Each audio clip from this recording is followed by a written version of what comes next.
3월 FOMC 이후에 세계 3대 부인들의 움직임이 굉장히 빨라지고 있다고 합니다.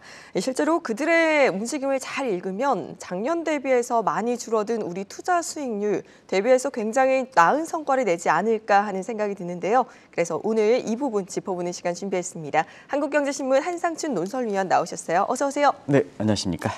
네, 저희가 지금 주제에 들어가기 앞서서 이 얘기를 꼭 해야 할 것 같습니다. 어제 이 시간에 N달러가 120엔이 넘지 않을까 하는 이야기를 해주셨는데 오늘 바로 돌파했잖아요. 네, 어제 그 시청자분께서 네.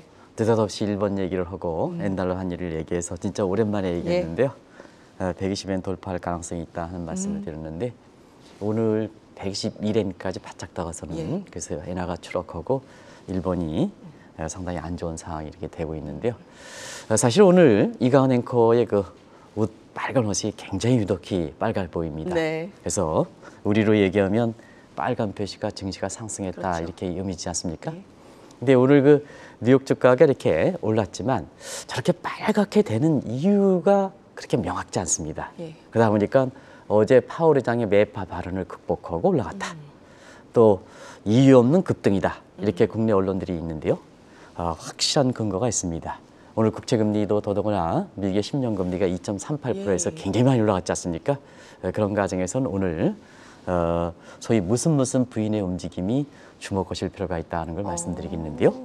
오늘 그 가장 이슈가 됐던 것은 어제 오늘에 이어서 엔달러 환율이 121엔에 이렇게 바짝 다가서는 모습이죠. 그래서 일본은 지금 엔화 가치 약세와 일본 내 자금 이탈 주도하는 사람이 마다나베 부인인데요. 사실 이 비시어스 사이클 즉 악순환 고리에 그 접어든다 이렇게 이제 보시면 되겠고요. 어제 그 부동산을 그 중심으로 얘기하다 보니까 뭐 해운대 아파트, 강남 아파트이다 보니까 일부 그 환율에 관심 있는 분이 원과 엔의 동조화 계수에 대해서 좀 이렇게 방송 끝나고 이렇게 물어본 분이 있습니다. 근데 이 자리에서 한번 말씀드려서 지금은 달러 쏠림 현상이 되기 때문에 과거처럼 원과 엔화의 동조화 계수가 아주 약해 됐습니다. 그래서 엔달러 환율이 이렇게 올라간다 하더라도 과거는 1990년대에는 원달러 환율이 올라갔습니다는 지금은 엔달러 환율이 올라가더라도 원달러가 그렇게 올라가지 않는다 하는 걸 말씀드리겠습니다. 그래서 어제 국내 증시에서 환율이 좀 많이 올라갔으면 외국 자본이 안 들어오는데 모처럼 외국 자본이 들어와서 그나마 국내 코스피 지수가 이렇게 반등에 성공하는데 일조를 한 게 아닌가 생각합니다.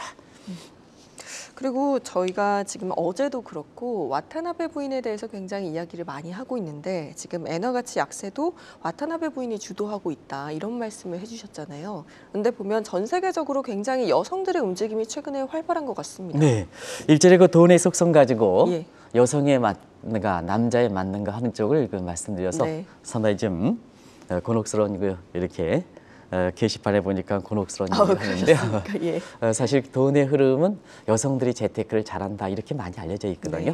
그래서 그 속성이 좀 여성과 비슷해서 향후에 여성들의 활동이 굉장히 주도되기 때문에 그때 짧게나마 언급해드린 것이 아닌가 생각하는데요.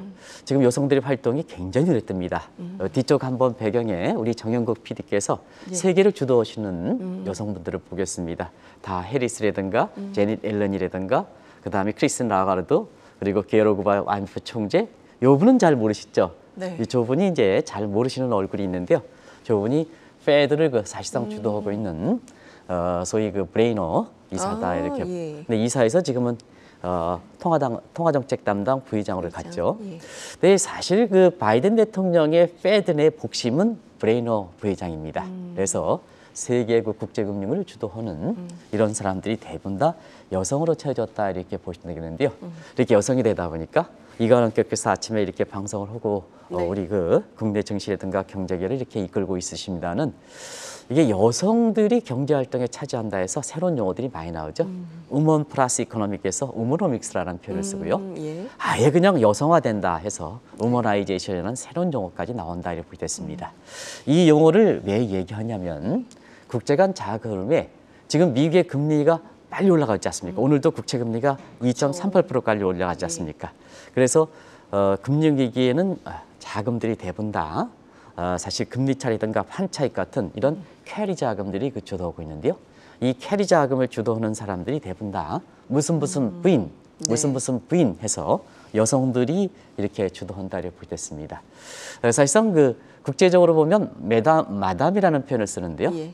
이게 한국말로 부인. 번역을 하다 보니까 부인에서 시청자들한테 다소 이렇게 어감이 좀 이렇게 좀 부정적이면 양해 좀 부탁드리겠사 하는 것을 말씀드리겠습니다. 국제적으로는 굉장히 존칭어에 해당된다고 보겠습니다. 요 캐리 자금이 오랜만에 나왔기 때문에 시청자분 앞으로 미국이 출구 전략 추진해서 금리를 계속해서 올라갈 때는 이 부인들의 얘기를 많이 들으실 겁니다. 그래서 오랜만에 요걸 좀 정리해 드리겠습니다. 그래서 요거는 그 투자 원천국의 여성의 이름을 따서 가장 흔한 성의 이름을 딴다 이렇게 보겠습니다. 일본 같은 경우는 엔캐리 자금인데 이 주도하는 사람이 일본의 가장 흔한 성이 와타나베거든요. 그래서 와타나베 부인이다 이렇게 보겠습니다. 그리고 유로화를 주도하는 유로캐리를 주도하는 사람이 요분은 좀 잠시 우리 시청자분이 오랫동안 하시는 분들은 잘 아실 거로 이렇게 보이는데요. 유로랜드가 19개국입니다. 그러면 이 앵커께서 유로랜드 19개국에서 지금 가장 경제가 좋은 국가가 어디입니까? 독일이 되겠죠? 근데 독일의 여성 이름을 따지는 않습니다. 왜냐하면 독일은 1차, 2차 세계대전을 주도한 전범, 낙인 효과가 있기 때문에 국제금융시장에선 그만큼 트랙 레코딩이 굉장히 중요한 거거든요. 그래서 지금은 유럽 통합이라든가 그다음에 유럽 경제를 실질적으로 주도하고 있긴 합니다는 프랑스의 가장 흔한 성의 이름을 따서 소피아 분이라 이렇게 이제 보시면 되겠고요. 그다음에 미국에서 이렇게 공부하시면 미국에서 유명한 세븐 시스터스 학교 중에 스미스 커리지라고 있습니다. 그 스미스가 미국의 가장 여성 중에서 흔한 성인데요. 이걸 따서 스미스 빈을 달러 캐리 자금을 주도한다 이렇게 보겠습니다. 같이 이제 응용해 보겠습니다. 그러면 위안화 자금도 최근에 기축통화 뭐 이런 얘기하면서 이제 국제적으로 자금을 이렇게 하는데요. 중국에서 가장 흔한 성을 따서 왕씨 부인 이런데요. 최근에는 꼬사이 운동, 중국의 애국심 운동 때문에 사실 금리차 여부에도 불구하고 왕씨 부인들의 활동이 굉장히 위축돼 있습니다. 올해 그 양해 대회가 엊그제 끝났습니다는 중국을 사랑하자 하는 시진핑 국가주석의 이렇게 캐치프레이즈하에 국제적으로 자금이 수익이 난다 하더라도 밖으로 가지 말아라 하는 꼬사이 애국운동 때문에 최근에 그 왕씨 부인 위안화 캐리 자금을 주도하는 이렇게 왕씨 부인의 활동은 많이 위축되는 것도 국내 증시와 관련해서 시청자분이 주목하실 사항이다 하는 걸 말씀드리겠습니다. 아니 그리고 지금 말씀해 주신 부인들 외에 김씨 부인 또 미스터 와타나베가 있다고 하는데 이들은 또 어떤 사람일까요? 우리 그 대선 과정에서 모 후보가 지금 뭐 다들 아실 겁니다.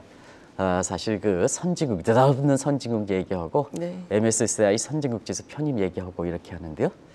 사실 그 중에 하나가 가장 이해하지 못한 것이 한국을 기축통화국으로 하겠다 하는 그런 쪽인데요. 사실 이것을 보면 정확하게 열 수가 있습니다. 한국의 국제적으로 보면 원화를 이렇게 하는 캐리 트레이드 자금의 위치가 어떨까 하는 측면에서는 사실 이론적으로 보면 원캐리 자금을 주도하는 것은 그 나라의 가장 흔한 성이 여성 이름을 따서 김씨 부인이라 그래야 될 겁니다. 25단은 김씨가 많다 그래요. 그렇죠. 근데 이제 뉴욕 월가에서 저희들이 갈 때는 김씨 부인 아냐 하면 각종 국제금융 용어에는 그 나라의 민족과 속성이 다 따르고 있습니다. 근데 이제 아직까지도 한국은 가부장적이기 때문에 사실 그 원캐리 자금을 주도한다 이렇게 한다 하면 김씨 부인이 아니라 김 사장 이렇게 얘기한다 이렇게 이제 보고요. 오히려 여성 이름을 따지면 강남 복부인 이것이 더 알려져 있다 이렇게 보겠습니다. 이게 지금의 한국 개혁의 현실이다. 이런 상태에서 무슨 한국이 기축통화 얘기를 하느냐. 대선 과정에서 아무리 뭐 표심을 얻는다 하더라도 현실성이 있는 내용들을 해야 되는 거 아니겠습니까? 그래서 해프닝 됐던 김씨 부인, 김 사장 얘기를 하고요. 그다음에 와타나베 부인은 있는데 미스터 와타나베는 뭐냐 하는 걸 또 얘기했습니다. 미스터 와타나베는 일본은 경제 동물입니다. 근데 금리차를 이용한 이런 캐리 자금을 주도했던 것이 1990년 일본이 한국 외환위기 과정에서 가장 먼저 자금을 빼서 우리 외환위기를 촉발시켰던 것이 이웃 일본입니다. 그때 당시에 한일 의원연맹도 했던 김영삼 대통령께서는 그렇지 않다. 내가 일본을 잘한다. 우리 외환위기 없다. 엔화 자금 빼지 않는다 하는데 사실상 가장 문제가 될 때 가장 먼저 회수해서 우리가 외환위기 발생했던 겁니다. 그만큼 아주 경제적 이익에는 냉혈적인 동물의 감각을 갖고 있는 것이 일본이다 이렇게 보겠습니다. 인정사정 없다. 그런 측면에서 비트코인도 통해서 돈을 버는 사람이 일본의 남성들입니다. 그래서 비트코인을 국제적으로 주도해서 돈을 버는 사람은 와타나베 부인에 대시해서 미스터 와타나베라고 한다 이렇게 보시면 됐습니다. 오늘 이와 관련해서 그 용어들을 좀 잘 아시면 네. 지금부터 왜 오늘 미국 증시가 이유 없이 올랐을까? 그다음에 어제 파월 의장의 발언을 극복하고 올랐을까? 이런 쪽에 잘못된 진단을 하지 않는다 하는 걸 말씀드리겠습니다. 네, 그럼 저희가 이야기 나누고 있는 이 캐리 자금에 대해서 좀 구체적인 설명이 필요할 것 같습니다. 지금은 금융 사이즈가 실물보다 3대1 정도 높다고 이렇게 얘기했습니다. 원래는 실물과 금융 사이즈가 1대1인데 금융위기에 돈 왕창 풀었죠. 다 회수하지 못했습니다. 코로나 겹치면서 더 돈 풀었죠. 그래서 금융 부분이 실물에 비해 3대1 정도가 되다 보니까 이 자금의 향방이 굉장히 중요하거든요. 네. 그런 과정에서 저 이론적 근거가 저렇게 있는데요. 그냥 시청자 여러분 한마디로 금융위기에는 캐리 자금을 주도한다. 예. 캐리 자금은 뭐냐? 환차익이 있을 땐 들어간다. 금리 차익에서 들어간다. 자, 환차손이 있으면 빠져나온다. 네. 금리차 손에서 역으로 되면은 빠져나온다. 이렇게 보시면 되겠습니다. 자, 그런 과정에서 우리가 보면 항상 캐리 자금 이용할 때 자, 한국에서 나가면 포지티브 캐리 트레이드입니다. 네. 들어오면 네거티브 캐리 트레이드입니다. 그런 과정에서 이제 이어질 필요가 있고요. 그다음에 자금은 일본에서 빠져나가면 앞서 말씀드린 같이 엔 캐리 트레이드. 주도는 와타나베 부인. 미국에서 빠져나갈 때는 달러 캐리 자금. 유럽에서 빠져나갈 때는 유로 캐리 자금이다 이렇게 보겠습니다. 자, 그런 각도에서 오늘 한번 보겠습니다. 네. 오늘은 미국 증시가 올랐습니다. 사실 그 미국의 국채 금리가 2.38%까지 올랐거든요. 왜 올랐을까 하는 측면에서는 미국의 국채 금리가 2.38%니까 요 이론대로 본다면 네. 미국에 이렇게 보면은 금리 차익이 되는 거죠. 금리 차익이. 네. 그리고 원일 좀 말씀드리고 있습니다는 엔달러 환율이 121엔 그만큼 달러 강세, 엔화 약세죠. 예. 원달러 환율이 1225 달러 강세, 원화 약세. 그러다 보니까 환 차익과 그다음에 미국에 투자하면 금리 차익이 생기기 때문에 미국으로 자금이 들어가는 과정에서 오늘 사실 미국 증시가 올랐다 이렇게 보겠습니다. 아주 네. 뚜렷한 근거가 있다 하는 걸 말씀드리겠습니다. 네, 정말 명확하게 설명을 해주셨습니다. 그런데 지금 보면 세계 3대 부인 가운데서도 유독 소피아 부인, 와타나베 부인의 움직임이 활발하다고 하는데 그런 특별한 이유가 있을까요? 일본의 경우는 좀 이해가 가거든요. 네, 어제도 이제 말씀드렸습니다는 항상 국제 간 자금 흐름을 볼 때는 자, 자국에서 인워드 들어오게 하는 것과 네. 아웃워드 빠지게 하는 것과 그다음에 자금이 들어오는 데에서는 자국에서 인워드, 아웃워드를 같이 봐야 됩니다. 그런 과정에서는 미국으로 자금이 들어간다 하는 것은 그만큼 미국의 금리가 올라가고 달러 강세가 되고 하는 그런 미국 측 입장에서는 인워드, 유인 효과를 지금까지 잘 보셨을 겁니다. 네. 그러면 유독히 왜 유로 캐리 자금을 주도하고 있는 소피아 부인, 그다음에 엔 캐리 자금을 주도하고 있는 일본이 이렇게 유독히 와타나베 부인이 활발할까 하는 측면에서는 미국 측에 빨아들인 요인도 있습니다는 유럽과 그다음에 일본에서 배출시키는 네. 브레인 이펙트도 있다 이렇게 볼 때 있습니다. 그런 과정에서 시청자분 뭐 눈치가 빠르시기 때문에 잘 아시겠습니다는 지금 뭐냐 올해 4월 달에 유럽은 굉장히 어렵습니다 하는 것을 연초부터 계속해서 말씀드렸습니다. 그쵸. 이제 4월 얼마 안 됐습니다. 4월 달에 프랑스 대선도 있고 헝가리 대선 이제 유럽 통합이 깨질지 모르거든요. 네. 그만큼 유로가 약세가 됐죠. 유로가 약세니까 밖으로 유출 요인이 되는 거죠. 그리고 이번에 우크라이나 사태 한번 보시면 되겠습니다. 러시아 우크라이나 사태 때 전부 뭐냐 전부 유럽 경제가 강전돼 있지 않습니까? 그쵸. 그래서 세계 경제 입장에서 가장 스태그플레이션 가능성이 높은 것이 어디냐 하는 측면에서 보면 유럽이 지금 가장 높거든요. 그런 측면이 유럽 경제가 안 좋다 보니까 그만큼 유럽 자체적으로 빠지게 하는 요인이 미국의 받아들인 요인과 함께 겹쳐서 사실 유로 캐리 자금을 주도하고 있는 소피아 부인의 움직임이 활발한 거다 이렇게 보겠습니다. 그리고 이앵커께서 지금 말씀하신 대로 어제도 설명드렸습니다. 일본이 추락하고 있습니다. 그렇죠. 그런 과정에서 자 일본의 구로타 하루효과라는 일본의 경제는 지금 국제적으로 보면 출구 전략하는데 자기 자신의 고집 때문에 아베노믹스 때문에 여전히 울트라 금융 완화 정책을 취하거든요. 그러다 보니까 일본 금리 낮아, 미국은 올라가 어떻게 하겠습니까? 자금 빠져나가죠. 그렇죠. 와타나베 부인이 이렇게 활동이 활발한 거다 이렇게 됐습니다.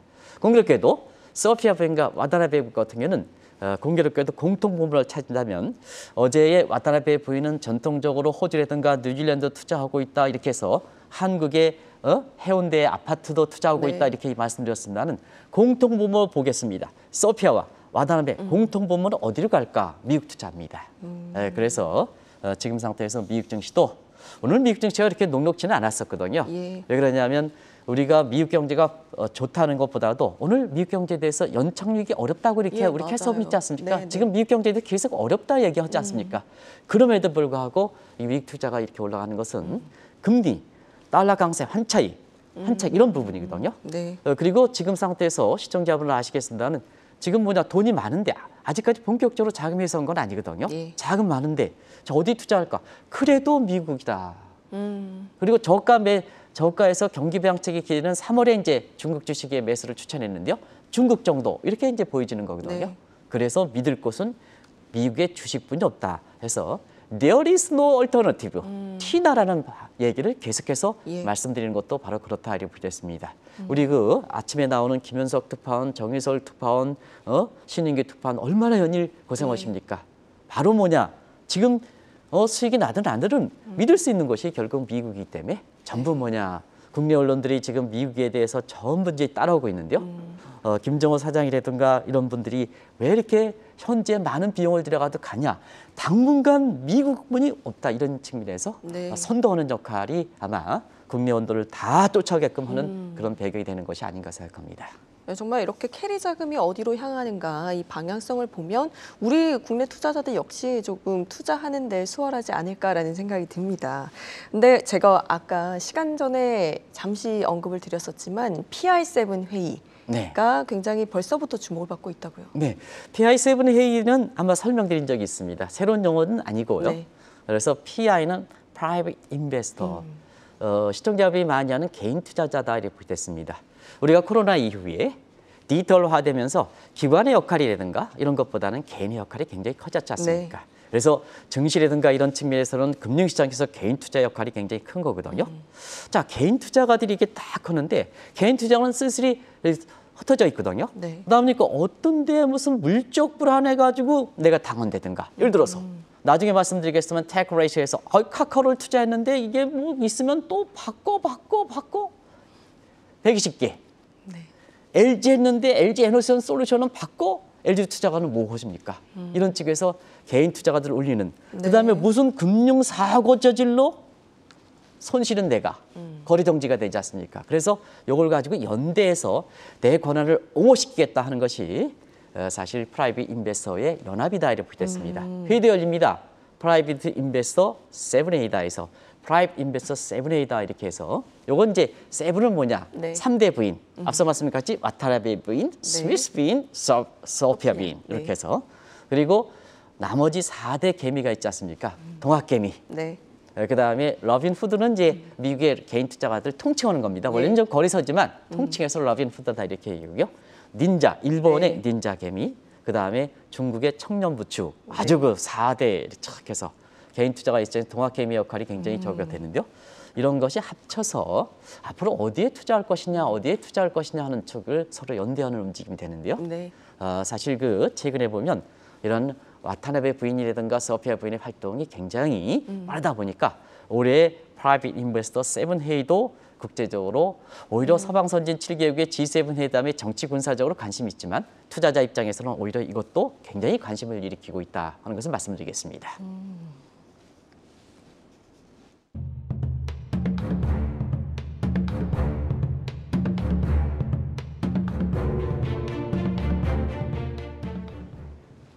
네, 지금 소피아 부인과 와타나베 부인 지금 미국으로의 자금이 쏠리면서 오히려 지금 제3지대 신흥국들이 피해를 받고 있다고 하는데 어떻게 된 건가요? 짧게 말씀드릴게요. 이건 예. 구체적으로 말씀드릴게요. 다음에 그동안 이렇게 와타나베 부인이라든가 소피아 부인이 신흥국, 치약국의 신흥국이 되거든요. 네. 근데 이제 미국의 금리 인상에서 빠지다 보니까 자 신흥국, 치약들은 달러 만기채 들어오죠. 자금은 빠지죠. 그러다 보니까 금융위기가 발생한다. 요거는 거듭되게 반복되기 때문에 여기서 네. 주의도 하겠습니다. 네, 그리고 한국도 영향을 받는 것 같긴 합니다. 어제는 조금 유입이 되긴 했지만 전체적으로는 좀 이탈하는 추세잖아요. 네, 지금 미국의 금리를 올리다 보니까 네. 금리 인상이 증시의 호재입니까, 악재입니까? 이런 쪽의 얘기를 많이 해요. 그렇죠. 전문가마다 다 다른 것 같습니다. 과거에 미국의 금리를 올릴 때는 증시가 올랐다 해서 금리 인상이 사실 미국 같은 경우는 호재가 된다. 그건 맞습니다. 근데 한국은 그렇지 않습니다. 네. 신흥국은 그렇지 않습니다. 신흥국 같은 경우는 작년에 세 차례에서 금리를 올렸는데요. 지금 하는 입장에서는 굉장히 어려울 겁니다. 네. 경제가 벌써 어땠습니까? 오늘도 JP모건인가요? 우리 경제 맞아요. 성장률이 2.7%까지 떨어지지 않습니까? 너무나는 2.1%까지 떨어뜨리고 있습니다. 세 차례 금리 인상이다 보니까 소상공인 MZ세대들이 경제활동이 위축되다 보니까 이렇게 성장률이 올해 정부 문재인 정부라든가 한국의 입장에서 3%를 유지하지만 벌써 네. 2.1%, 2.3%까지 떨어지는 상황이거든요. 그런 과정에서는 신흥국들은 금리 인상이면 실물 경제는 침체되기 때문에 금리 인상이 증시 악재입니다. 네. 그래서 시청자 여러분 아시겠습니다는 왜 취약 신흥국들이 미국의 금리 인상과 함께 이게 금리가 우려되느냐.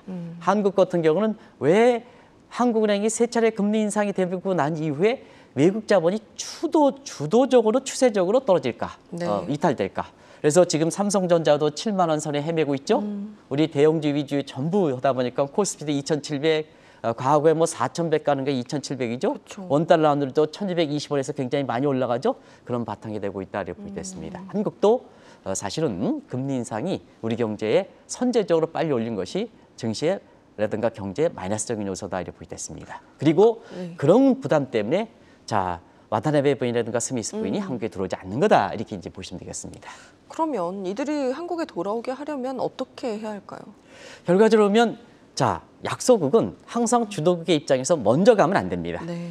군사적인 측면에서 문재인 정부의 한반도 운전자를 우리가 무슨 힘이 있습니까?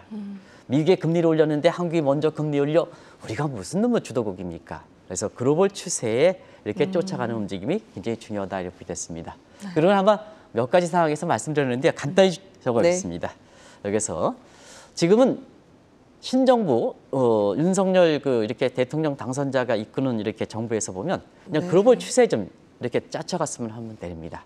그래서 글로벌 추세에 맞는 사람들을 좀 이렇게 인재를 좀 적극 활용해서 하는 총재도 그렇고요, 금통위원도 그렇고 내 사람을 쓰는 것보다는 정말로 글로벌 감각이 있는 전문가들을 좀 쓰실 것으로 봅니다. 이게 인재가 바탕이 돼야 저런 흐름에 쫓아갈 수가 있는 겁니다. 네. 세계적으로 보면 성장을 주도하는데 우리는 소득 부대를 한다든가, 예. 기업은 끌어들이는데 우리는 밖으로는 팜핑을 한다든가, 그다음에 사실 기업 정책에 있어서는 기업을 우대하는데 한국은 뭐 이렇게 네. 적대적인 기업을 한다든가, 노사는 뭐냐 균형을 하는데 우리는 노사가 뭐 노조가 완전히 우위에 있다든가. 네. 그리고 세금은 내리는데 우리는 세금을 올린다든가 이런 측면에서 좀 글로벌 추세 흐름을 같이 해준다. 그리고 마지막 말씀드린 것은 정말로 개인 투자가들이 지금 동학개미 힘 때문에 이렇게 한국 증시가 버티는 겁니다. 한국 증시가 네. 이게 와타나베 부인이라든가 나가더라도 버티는 겁니다. 그렇죠. 그래서 개인 투자가들을 정말로 하는 네. 주식 양도 차익이라든가 이런 측에서 폐지를 좀 해서 개인 투자가들을 이렇게 좀 이렇게 옹호해주는 이런 쪽의 신정부의 증시 정책이 좀 나왔음을 꼭 좀 부탁드리겠습니다. 네, 오늘 뉴욕 증시 상승이 와타나베 부인과 또 우리 소피아 부인에게 있었다. 이런 또 비하인드 스토리를 알 수 있었고, 우리나라도 외국 자금이 들어올 수 있는 그런 굉장히 좋은 구조가 형성이 되었으면 좋겠습니다. 오늘 도움 말씀에 한국경제신문 한상춘 논설위원이셨습니다. 고맙습니다.